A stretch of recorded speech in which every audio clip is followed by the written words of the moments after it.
كتاب العلم إلى أن قال وقال عليه الصلاة والسلام الناس معادن كمعادن الذهب والفضة فخيارهم في الجاهلية خيارهم في الإسلام إذا فقهوا. وقال عليه الصلاة والسلام يوزن يوم القيامة مداد العلماء ودم الشهداء. وقال عليه الصلاة والسلام من حفظ على أمتي 40 حديثا من السنة حتى يؤديها إليهم كنت له شفيعا وشهيدا يوم القيامة. وقال عليه الصلاة والسلام من حمل من أمتي 40 حديثا لقي الله عز وجل يوم القيامة فقيها عالما. وقال عليه الصلاة والسلام من تفقه في دين الله عز وجل كفاه الله تعالى همه ورزقه من حيث لا يحتسب. بسم الله الرحمن الرحيم. الحمد لله رب العالمين والصلاة والسلام على أشرف الأنبياء والمرسلين سيدنا ومولانا محمد خاتم النبيين وعلى آله وصحبه أجمعين. أما بعد. Alhamdulillah, kita melanjutkan kajian tasawuf. Dalam hal ini kita membaca Ihya Ulumuddin lil Imam Al-Ghazali rahimahumullahu taala, dan masih di Kitabul Ilm, masalah bab tentang ilmu. Dan yang kita bahas sekarang adalah fadilah keutamaan ilmu. Yang sebelumnya seperti dikatakan sabda Nabi kita Muhammad sallallahu alaihi wasallam,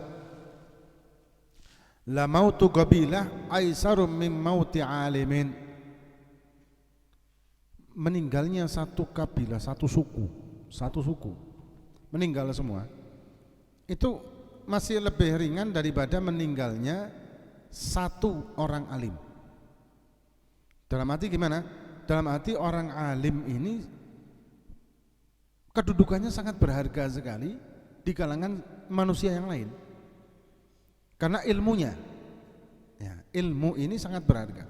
Orang bisa mengerti hukum, orang bisa memahami sesuatu apapun dalam hukum-hukum syariat Allah Subhanahu wa taala, mana yang hak, mana yang batil, mana yang harus dilakukan, mana yang harus ditinggalkan.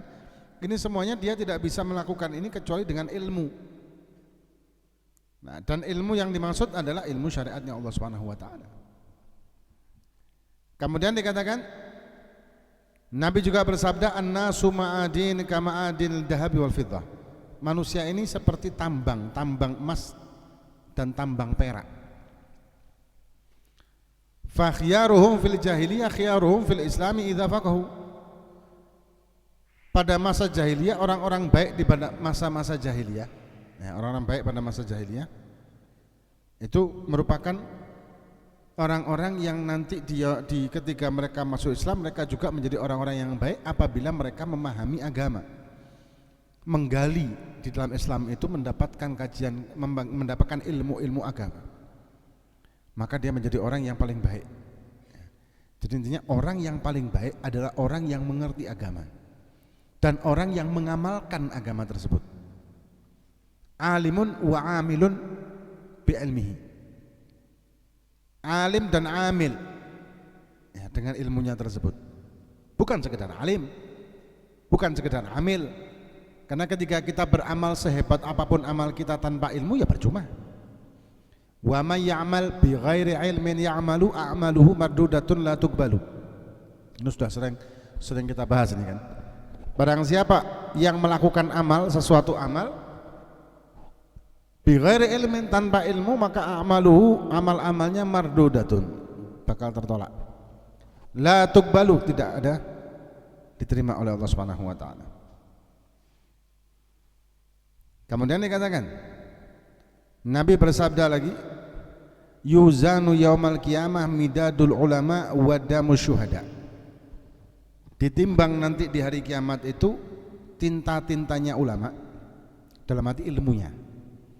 Ya, para ulama baik ketika dia mengkaji ilmu, mengajarkan, kemudian menuliskannya, itu nanti di yaumil qiyamah akan ditimbang sama dengan ditimbangnya darah para syuhada. Jadi kedudukannya tinggi. Bahkan ada yang mengatakan kedudukannya ulama lebih tinggi di atasnya syahid. Ada yang memang sebaliknya mengatakan syahid di atasnya ulama. Tapi sama-sama mempunyai kemuliaan yang luar biasa. Ya. Orang yang menyebabkan banyak orang mengetahui dari asalnya tidak tahu jalan yang benar. Ini kan berarti orang tersebut sudah mempunyai kebaikan yang sangat banyak. Apalagi kalau orang tersebut setelah memberi pencahayaan kepada banyak orang, anggap 10 orang, dan 10 orang ini masing-masing memberi cahaya juga ke 10 orang yang lain. Berarti manfaatnya dia kan terus menerus dan nyambung-menyambung, dan ini kan luar biasa. Karena tidak ada orang yang mampu menjalankan syariat agama Allah kecuali dengan bimbingan dari seorang ulama. Ketika mereka belajar sendiri tanpa ada ulama sama sekali, malah menjadi sesat.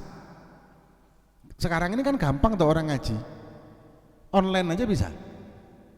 Apapun kita cari di Google gampang. Nanya apa aja di Google bisa. Apalagi sekarang sudah pakai Google Voice, Google Assistant. Tinggal ngomong apa aja, kepingin ini, kepingin itu, dalilnya ini, dalilnya itu, kan gampang toh. Tapi ternyata ketika kita hanya belajar sendiri tersebut tanpa bimbingan ulama, maka ilmu kita pun tidak akan manfaat. Tapi ketika kita belajar dengan ulama yang punya sanad nyambung sampai ke Kanjeng Nabi kita Muhammad SAW, maka ilmu kita manfaat, belajar kita manfaat, ilmunya manfaat, dan bisa menjadikan manfaat bagi orang lain yang kita teruskan ilmu tersebut. Ini bentuk dari kemuliaan, dan kita bisa menjalankan syariat dengan benar dengan bimbingan ulama tersebut. Tapi kalau kita hanya sekedar mencari di media-media sosial atau di internet cara melakukan ini, cara amal ini, cara sholat ini, maka kita akan mendapati banyak kekacauan di situ. Karena kan kita tidak tahu mana, kita misalkan ya mazhab Syafi'i, caranya wudu harusnya begini. Tapi ketika kita mencari, loh ini yang lebih gampang, ternyata mazhab yang lain.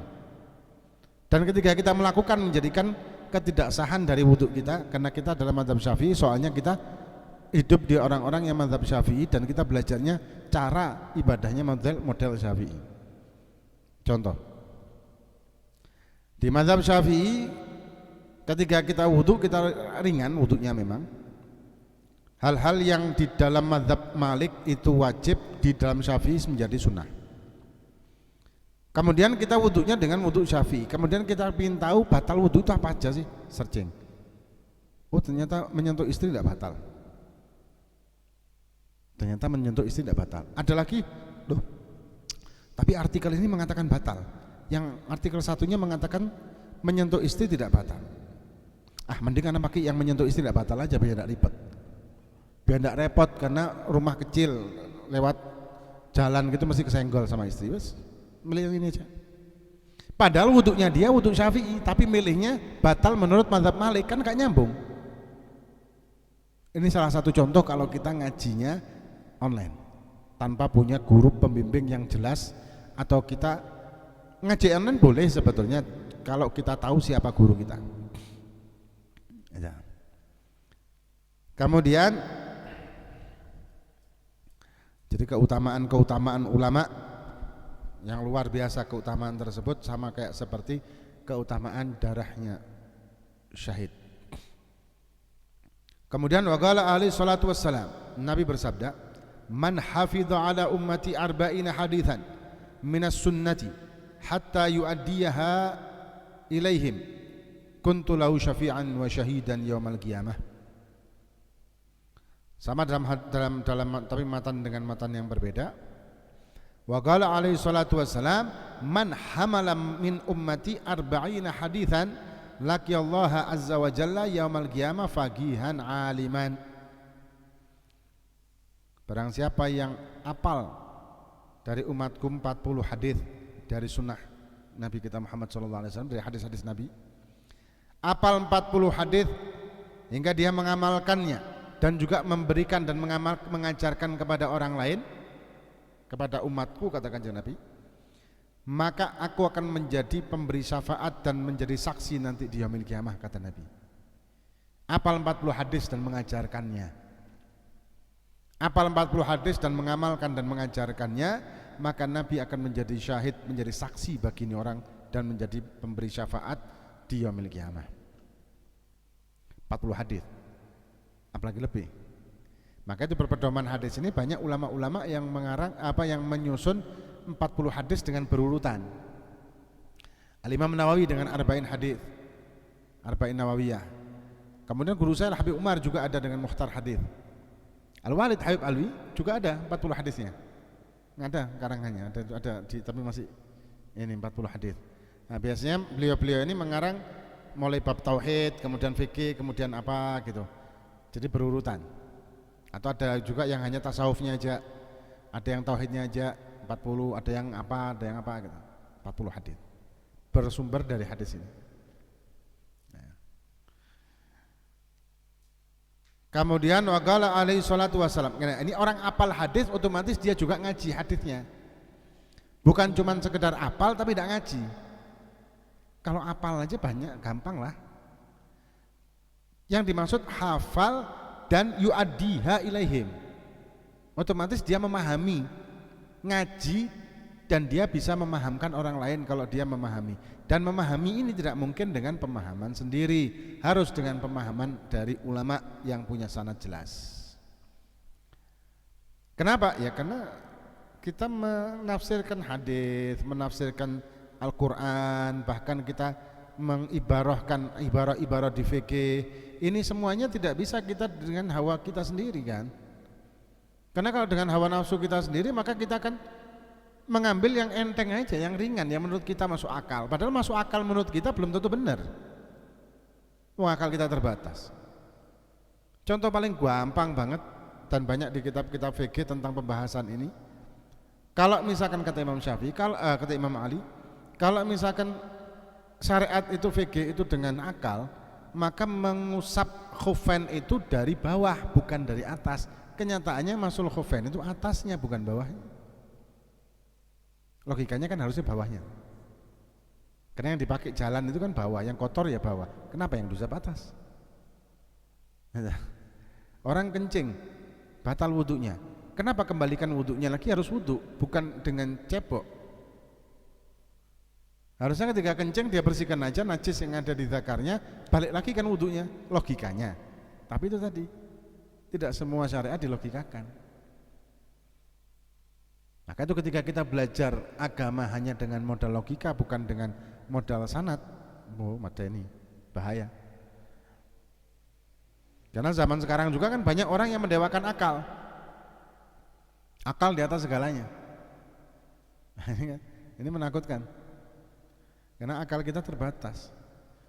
Ibarat kata ilmu Allah Subhanahu wa taala ini yang diberikan kepada kita umat manusia seperti masuknya benang ke dalam lautan, kemudian ditarik lagi benang, lah air yang ada di benang inilah ilmu kita semuanya yang diberi oleh Allah Subhanahu wa taala. Dibandingkan dengan ilmu Allah yang selautan. Itu perpisalan aja, dalam arti tidak bisa sebanding sama sekali sudah. Maka itu kalau kita menuhankan akal ya tidak jebus. Nah, akal ini gunanya untuk apa? Untuk memahami, mencerna dan memahaminya, bukan untuk mengambilnya, tapi mengambil dari sanad, ulama-ulama bersanad, dan kemudian barulah akal ini mencernanya. Kemudian waqala alaihi salatu wassalam, man tafaqaha fid dinillahi azza wa jalla, barang siapa yang memahami agama-agama Allah Subhanahu wa taala, kafahullahu taala hammahu, maka dicukupkan oleh Allah Subhanahu wa taala kebutuhannya, apa yang menjadi keinginan, apa yang menjadi hajatnya, apa yang menjadi keperluannya. Wa razaqahu min haitsu la yahtasib, dan Allah memberikan rezeki dari apapun yang tidak disangka-sangka. Banyak para aulia ulama yang benar-benar ya, benar-benar mereka terjun ke ilmu, ngajar, belajar dengan tidak ikut urusan dunia. Tidak ada yang mati melarat kok. Contoh paling gampang itu ya Walid, Al-Walid Habib Alwi, dari mulai kecil tidak pernah namanya bisnis, tapi bisa urip, bangun pondok, bisa semuanya, dan tidak pernah kelaparan. Walaupun andai kata ya kita tahu sendiri ya, andai kata beliau mau kekayaan, kaya raya pasti, tapi beliau tidak mau. Duber dunia nolak. Nah ini Kenapa kok sampai diuber sama dunia? Karena mereka adalah orang-orang yang betul-betul memahami ilmu dan mengajarkan ilmu Allah Subhanahu wa taala. Maka dicukupi oleh Allah, dan mereka tidak mau apapun dari dunia ini karena mereka menginginkan keridhaan Allah di yaumil qiyamah. Pernah kita tanya sama Walid masalah itu. Katanya, aku tidak kepingin dikurangi keridhaannya Allah atau dikurangi pahalanya, kurangi ganjarannya di kiamat, di hari akhirat. Nah kalau kayak kita kan suka apa-apa DP ini dhisik. Nah, DP-nya dhisik lah di dunia, DP ganjaran nanti misalnya kan gampang kok golek ganjaran mana. Nah, yang penting di dunia saeme lah. Beliau. Jadi orang-orang yang sudah merasa kecukupan, diberi oleh Allah kecukupan, dia tidak akan pernah merasa kekurangan. Dan memang terjamin oleh Allah Subhanahu wa taala dengan rezeki yang tidak akan pernah mereka sangka. Pengen apa datang dewe, pengen apa ada yang ngenteri, pengen apa nanti ada ono ae lah. Ono ae. Kita pengen sate, yang golek duit. Mari golek dewe, golek tukang sate ini. Wis ketemu sangat, ono sing enak, ya berangkat beli. Nah, beliau ndak, subhanallah, Allah menjamin dunia akhirat sudah masya Allah. Kenapa kok begitu? Karena mereka ini orang-orang yang memahami ilmu Allah Subhanahu wa taala, ilmu syariatnya Allah Subhanahu wa taala, dan mereka memahamkan orang. Orang yang peduli dan orang yang perhatian kepada makhluk Allah, kepada hamba-hamba Allah, itu Allah akan perhatian juga sama orang ini. Ihtimam bainal muslimin, itu merupakan sabab musabab diturunkannya rahmah dari Allah Subhanahu wa taala. Ketika orang sudah tidak lagi ihtimam bainal muslimin, sudah tidak lagi saling peduli kepada sesama kaum muslimin, maka Allah menurunkan bala musibahnya. Sudah tidak urusan nafsa-nafsi, masalah syariat, masalah keurusan, Allah akan menurunkan bala musibahnya. Na'udzubillah. Nah, ini insyaallah akan kita lanjutkan kajian Ihya di dua Senin yang akan datang, karena Senin besok kita di Jakarta, kemudian Senin lagi insyaallah seperti biasa. Moga-moga bermanfaat bagi kita fid din wa dunya wal akhirah, wallahu a'lam bissawab. Fatihah billahi faqana fid din wa hadikum salih wa man asafuna salihun salawatu alaihi wa sallam. Alhamdulillah. Al-Fatihah.